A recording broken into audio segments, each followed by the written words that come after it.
Hi gang, welcome to another edition of Doc's Dumpster, where it's a review of the movie Gymkata.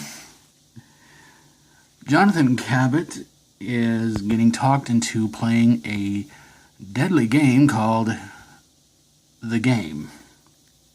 It's an athletic competition in which it's more like a game of survival. Some soldiers of the fictional country of Parmesan, Pachydermy, Parmesan, I think it's how it's pronounced. They chase the player throughout the entire game and, of course, try to eliminate him. At one point, Jonathan rescues a princess who is, of course, trying to look for her father. Yeah, same old action story, I know. So he takes out a bunch of terrorists using his Gymkata skills. So eventually he plays the game, and along the way there's a what's it called, a hobble horse, and I think there's some sort of I think there's a bar he can flip around on and all kinds of stuff.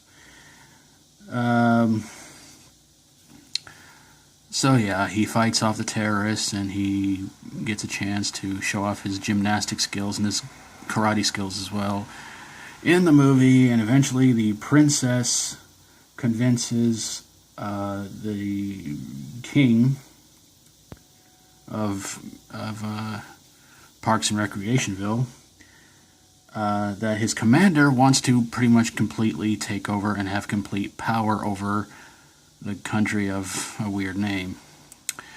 And apparently the princess and the king know some fighting skills, and they fight off the commander's men, and they convince the people of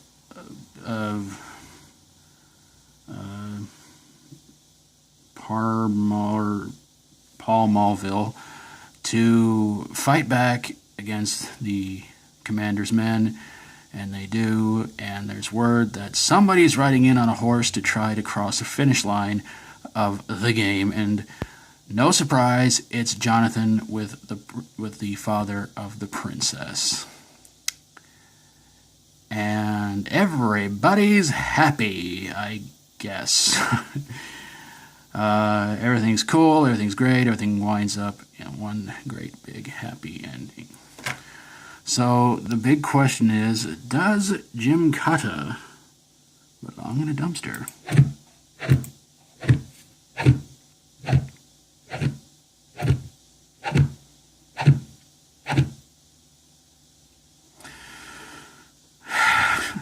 A movie this bad should have gotten more Golden Raspberry nominations, but only got one for Worst New Star. What a shame. This is also a movie considered to be one of the worst of all time, and you can kind of see how it can be that. Obviously, this guy was never going to be Chuck Norris or Bruce Lee or, I was going to say Jean-Claude Van Damme, but I don't think he had his first American movie till, 87 or something like that.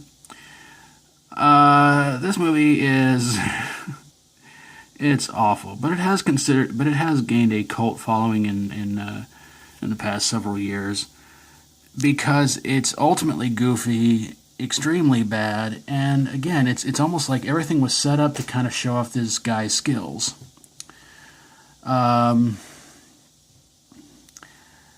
It's dumb. And I don't think the actor who played Jonathan in this movie ever did another movie. Maybe he did. Maybe I didn't notice. I don't know. But after this movie bombed very horribly and critics hated it, and it's considered one of the worst movies of all time, that would probably make me want to just get out of movies altogether and just go, yeah, that kind of sucks. I think I'll pretty much just be done with this whole nonsense of action films and movies in general. And really, when you have a title like that, you can't help but sit there and think, is this really a movie we want to go watch? It's not exactly something that's catchy, and it's not exactly a phrase I think caught on afterwards.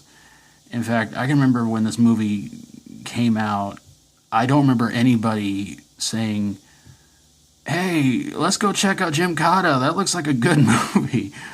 I remember a lot of people saying, what's the name of that one movie with that guy from the Olympics who's kung fu fighting everybody? Yeah, Gymkata. Yeah, that sucks. Let's go watch something better.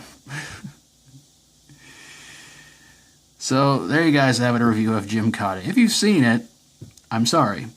And whether you agree or disagree, would love to hear from you guys in the comments below. And of course, if you like my videos, always feel free to subscribe. If you got a movie you think belongs in a dumpster that might have kung fu'd its way back out again to try and destroy what good sense you had and intelligence as well, send it my way and I will get on it ASAP. Thank you guys so very, very much for watching. And until next time, as always, stay strong and rock on.